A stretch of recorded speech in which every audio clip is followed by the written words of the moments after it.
Undisputed is coming up next. Joy Taylor, one of those days where we all wish we were in L.A. We are getting hammered by a big storm here in New York. So why don't you warm us up by telling us what you and the guys are talking about today? I feel bad for you guys. It's beautiful and sunny here in Los Angeles. I'm sure.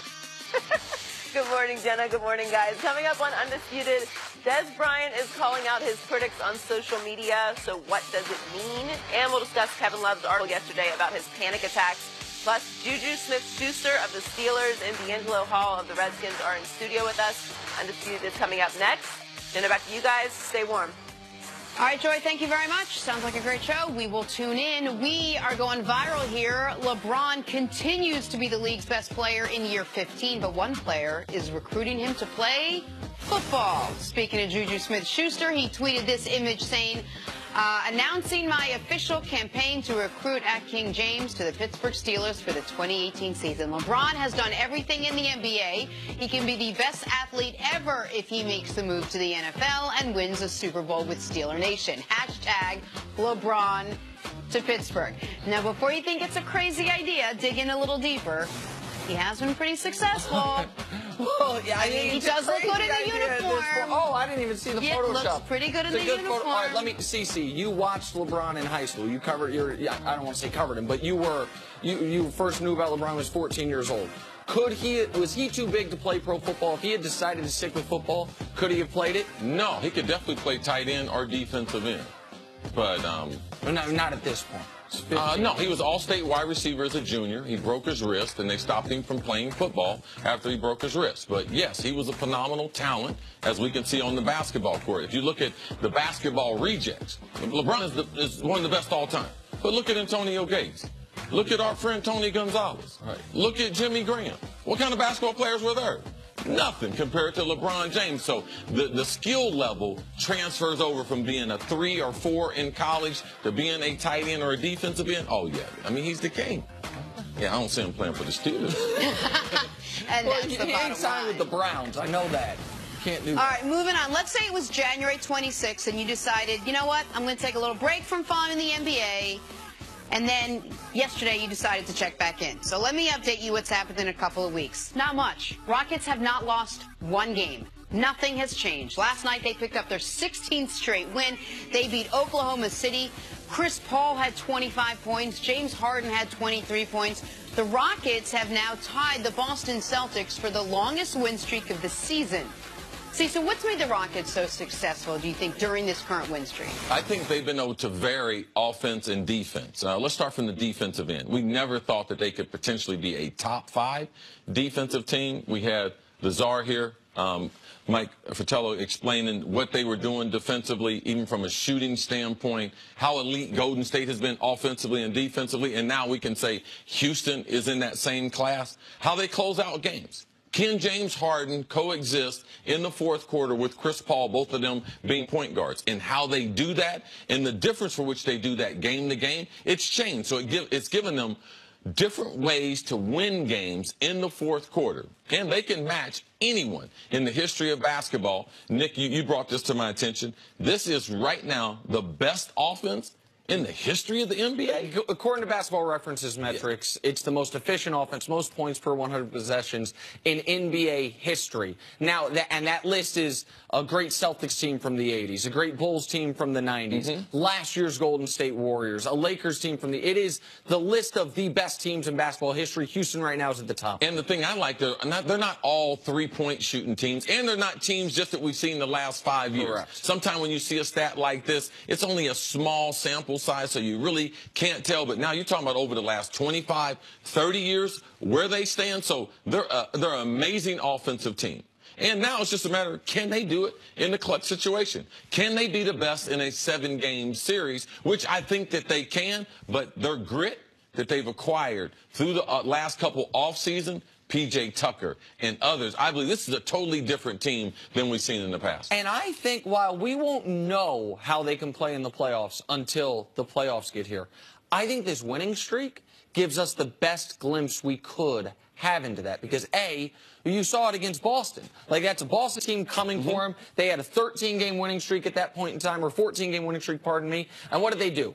come back from 6 down in the final 2 minutes to win that basketball game. Last night, Oklahoma City, who had beaten them on Christmas, wants to knock them off. They dominate that basketball game. Cece, they're 16-0, obviously, in the last 16. Yes. You said this during the break earlier. If they were 14-2, they wouldn't be in first place. Like, that every single one of these games. Right. This is the most impressive stretch of any NBA team that we've seen. We know Cleveland ran off 19 of 20. We know that Boston ran off 16. All these in the first couple months of the season where the NBA is totally different. Teams have not adjusted. They're coming out of an abbreviated training camp. So now, with only in this stretch of games, let's go only 10 games, not 16 games.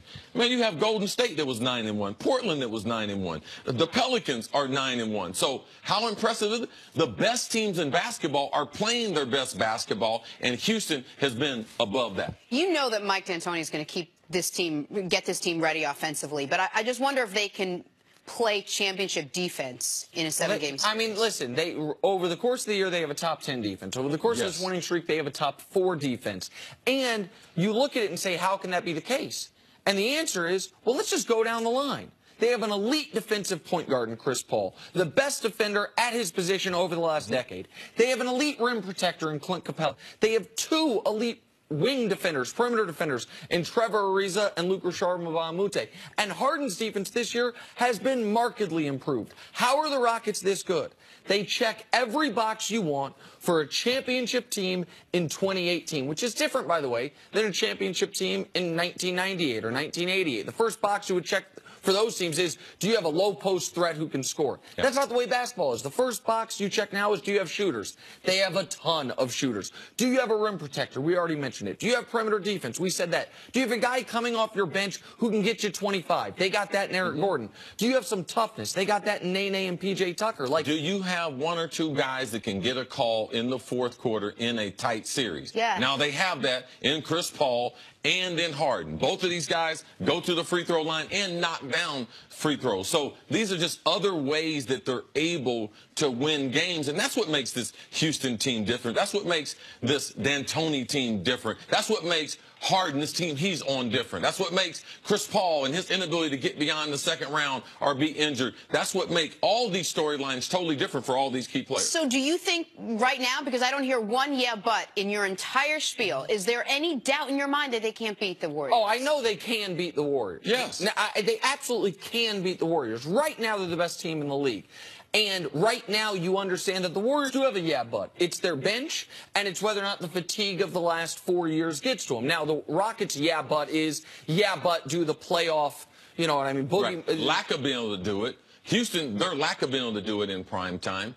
Where does that come into play? And Golden State, because they've been in over 60 playoff games in the last 3 years. Do they have the juice and do they have the legs of their bench players? But I want to add one thing that this Rockets team has that not many teams have had in modern, only a handful of teams have had in the last few years, which is the ability to have a top 10 player in the league on the court for 48 minutes, right? Oklahoma City had that when they had Russ and KD together. Golden State obviously has that right now with Steph and KD. Depending on how you think about Kyrie Irving, you feel like Cleveland had that the last few years with Kyrie and LeBron. Cleveland doesn't have that now.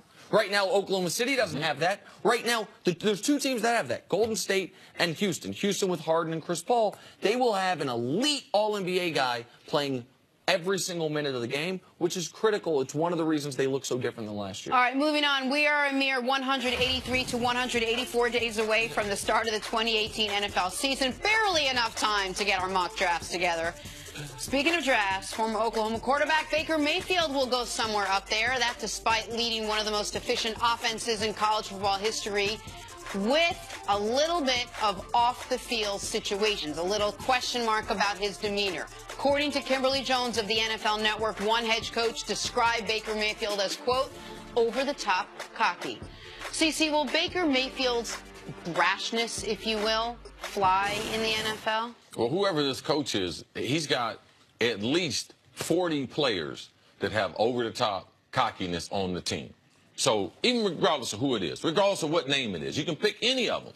I can point out on his roster, he's got 30 to 40. So it's just a matter of how you like your cocky. Do you want your quarterback being cocky, or you just want the rest of your team being cocky? Now, a head coach, hey, man, they got different personalities.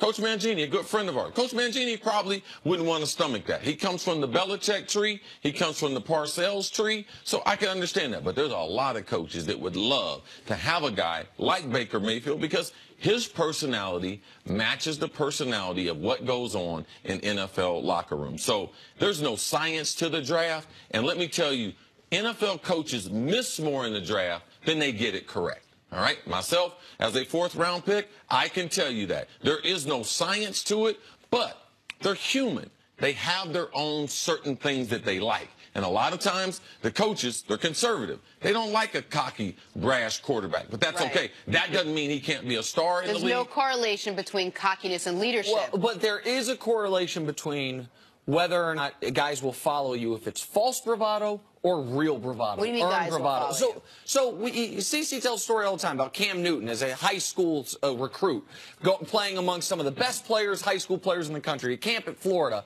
and they all followed him like he was the Pied Piper. Now, people can criticize Cam's fundamentals, his development, whatever it is, but his bravado, his cockiness, people bought into it. Yes. Those other elite athletes said, we are following him. What you have seen with Baker is that is the same thing with his coaches and his teammates. Now, that is very different than a guy, I hate to bring this up, but a guy like Johnny Manziel who had some of that same bravado, but his teammates were not buying into it at the professional level. His teammates were not following him. Then it becomes a hindrance. But if it is something like Aaron Rodgers has, where it is a real, true, I will call it arrogance, but his teammates are like, you know what? He's earned that right. That can be a leadership plus. Right. It seems like, at least thus far in Baker's career, it has been. He's been undersized a lot like Russell Wilson. He just doesn't have the same disposition, but he has the same huge chip on his shoulder. Yeah. Walked on in college to become a finalist for the Heisman Trophy 3 times. Yes, he's cocky and he's really good. We got to go. Undisputed right now.